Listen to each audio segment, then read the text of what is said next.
السلام علیکم ورحمۃ اللہ وبرکاتہ نحمدہ ونصلی علی رسولہ الکریم اما بعد عن ابی ہریرہ رضی اللہ عنہ قال قال رسول اللہ صلی اللہ علیہ وسلم اکمل المؤمنین ایمانا احسنهم خلقا، یعنی ابو ہریرہ سے مروی ہے کہ آپ صلی اللہ علیہ وسلم نے فرمایا کامل ایمان والا وہ ہے جس کے اخلاق سب سے اچھے ہوں۔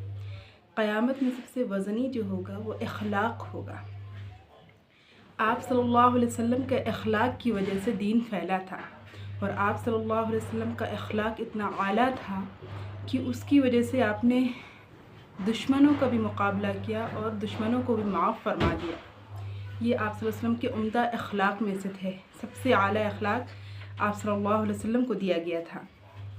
تو اخلاق کا مطلب یہ نہیں کہ ہم بیٹھیں اور بیٹھ کر گپے ماریں اور باتیں کریں اور پھر لہو لعب کی باتیں کریں، دنیاوی باتیں کریں، اور اس طرح سے نہ ہو، بلکہ اخلاق کے لغوی معنی یہ ہیں کہ ہم کسی کے ساتھ حسن اخلاق سے پیش آئیں، کہ کسی کی ضرورتوں کو جو ہے اس پر بڑھ چڑھ کر حصہ لیں، کسی کی ضرورتوں کو پورا کر دیں، یا پھر اگر کوئی کسی مسلمان کے کام میں لگا رہتا ہے تو اللہ تعالیٰ اس کے کام میں لگے رہتے ہیں۔ تو ہمیں چاہیے کہ ہم اگر کسی مسلمان کو دیکھ کر اگر مسکرا بھی رہے ہیں تو گویا کہ ہم یہ بھی ایک صدقہ کے مانند ہمیں ثواب ملے گا۔ تو اس لیے ہمیں چاہیے کہ ہم مسلمان کا خاص خیال رکھیں، اپنے ایمانی بھائیوں، اپنے ایمانی بہنوں کا ہم ایسی بات ان سے کہیں کہ ان کے چہروں پر مسکراہٹ آ جائے، یہ بھی بہت بڑا ثواب ہے۔ اگر ہم کسی مسلمان کو خوش کر رہے ہیں تو یہ بھی جو ہے اخلاقیات میں آ رہا ہے۔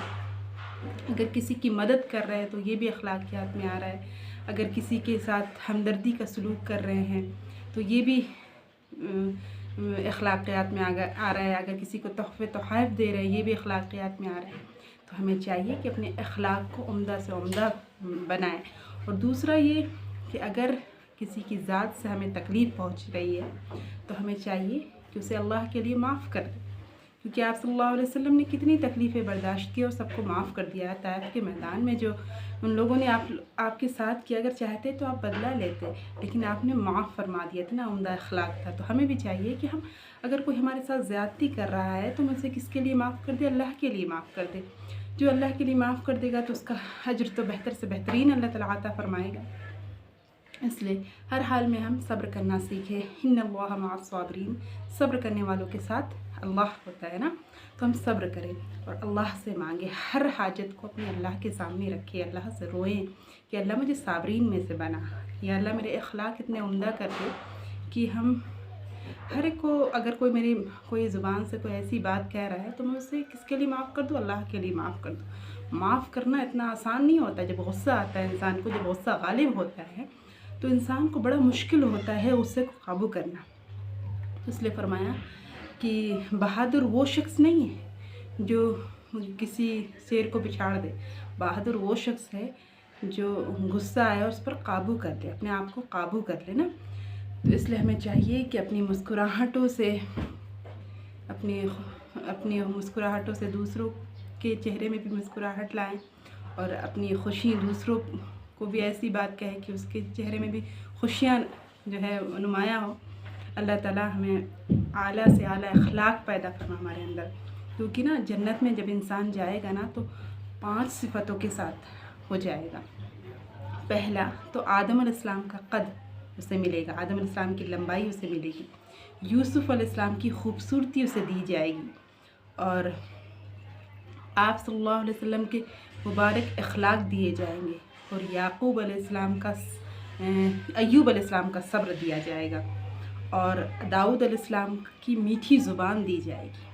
میٹھی زبان سب کو پسند آتی ہے نا، کسی کے ساتھ نرمی کا معاملہ کر دینا، کسی سے میٹھی زبان میں بات کر لینا، کسی نرم مزاجی بھی اللہ کی عطا کردہ چیز ہے نا۔ کسی کو سختی ملتی ہے تو کسی کو نرمی ملتی ہے، نرمی میں جو بات ہے وہ سختی میں نہیں ہے۔